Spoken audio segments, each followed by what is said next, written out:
దాసరి రాము తెలగ బలిజా కాపు JAC దక్షిణ భారతదేశ convener. రాబోయే ఎలక్షన్ సందర్భంగా మనం ఉమ్మడి పశ్చిమ గోదావరి జిల్లా వచ్చాం. పోలవరం నియోజకవర్గం ఇక్కడ జనసేన పార్టీకి ఇచ్చారు, చిరి బాలరాజు గారికి.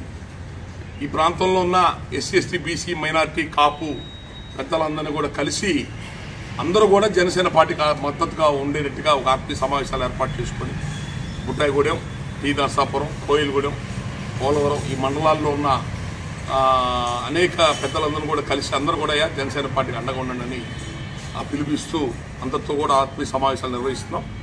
అందరిని కోరుతుంది ఒకటే, ఈ పార్టీ పేద కులాల నుంచి వచ్చిన పార్టీ, ఏదో డబ్బు ఎక్కువ పెట్టింది కాదు, కేసుల నుంచి బయటపడదామని పెట్టింది కాదు, డబ్బు సంపాదిద్దామని పెట్టింది కాదు. పవన్ కళ్యాణ్ గారు మంచి ఆశయంతో జనసేన పార్టీని అట్టడుగు పేదవర్గాల రాజ్యాధికార సాధన, అవినీతి రహిత సమాజం ఉండాలా, సమ సమాజం ఉండాలని ఒక మంచి ఆశయాలతో బయటకు వచ్చి కష్టపడి పార్టీ ముందు తీసుకెళ్తున్నారు. ఆయన ఓడిపోయినా, డబ్బు ఉన్నా లేకపోయినా పార్టీ కష్టపడి ముందు తీసుకొస్తున్నారు.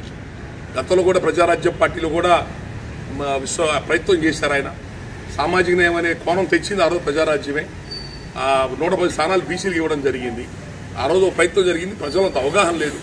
చిరంజీవి గారిని ఆ పార్టీ తీసేదా నిద్రపోలా. ఆ ఆశయాన్ని కంటిన్యూ చేయాలని పవన్ కళ్యాణ్ గారు ఈరోజు జనసేన పార్టీని ముందుకు తీసుకెళ్తున్నారు. రాష్ట్రం ఒక అరాచక శక్తిగా మారి దౌర్జన్యాలు, విచ్చలవిడిగా అవినీతి, వేల కోట్ల ఇసుక పక్క రాష్ట్రాలు తరలించేయటం, చీప్ లిక్కరు ఒక అంశం కాదు, అన్ని వ్యవస్థలు భ్రష్టు పట్టించారు. సంపద సృష్టించడం లేదు, అప్పులు తీసుకొచ్చేయటం, సగం తింటం సగం పప్పులు బెల్లాలు పంచినట్టు పనిచేయటం, రాష్ట్ర ఆర్థిక పరిస్థితిని తునాతురకలు చేశారు. ఇలాంటి పరిస్థితి నుంచి బయటపడాలని చెప్పని కేంద్ర సహకారం లేని మనం ఇవన్నీ అవ్వని చెప్పని పవన్ కళ్యాణ్ గారు బీజేపీ పార్టీ కూడా కలుపుకొని ఓట్లు చెల్లనివ్వకూడదని చెప్పి టీడీపీ అందరూ కూడా కలిసి ఒక కూటమిగా ఈరోజు మళ్ళీ రాష్ట్రాన్ని గాడిలో పెట్టుకుందాం. తెలంగాణ విడిపోయి వచ్చిన తర్వాత ఈ రాష్ట్రం రాజధాని లేని రాష్ట్రం వైపు దిక్కుమాన స్థితిలో ఉంది. దీన్ని గాడిలో పెట్టుకోవాలని ఒక బలమైన సంకల్పంతో ఒక కూటమిగా ముందుకెళ్తున్నారు. ప్రజలందరినీ కోరుతుంది ఒకటే, మీరు ప్రలోభాలకు లొంగబాకండి. మన దగ్గర దోచుకుని డబ్బే తెచ్చి మనకి ఇస్తున్నారు. మన పెద్దలు స్వతంత్రం తెచ్చి మనకి ప్రజాస్వామ్యం ఇచ్చి ఓట్లకు ఇచ్చింది 5 ఏళ్లకు ఒకసారి అమ్ముకోవడానికి, ఓట్లు అమ్ముకోవడానికి కాదు, నిజాయితీగా మంచి వ్యక్తులు గెలిపించుకోమని. పోలవరం డ్యామ్ నరేంద్ర మోడీ గారు వచ్చినప్పుడు కూడా హామీ ఇచ్చారు, పోలవరం పూర్తి చేసే విషయాలు గట్టిగా నిలబడతామని. అనేక నిర్వాసితులకు ఇవ్వాల్సిన డబ్బులు చాలా వేల కోట్ల పెండింగ్ ఉన్నాయి. ప్రభుత్వంలో లేనప్పుడు ఒక మాటలు చెప్తారు, ప్రభుత్వంలోకి వచ్చాక ఒక మాటలు చెప్తారు. ఈ పాలన ఎంత దరిద్రంగా తయారైందని అంటే, ఒక నెల జీతాలు ఇవ్వడానికి కూడా లేదు. 10 లక్షల కోట్ల అప్పులు. ఒక్క రోజు కూడా ప్రభుత్వం నడవదు అప్పులు చేయకుండా. ప్రభుత్వ భూములను తాకట్టు పెట్టేశారు. వెంకటేశ్వర బంగారం తాకట్టు పెట్టారు. ఇక మనుషులు జనాల భూములు మిగిలినాయి.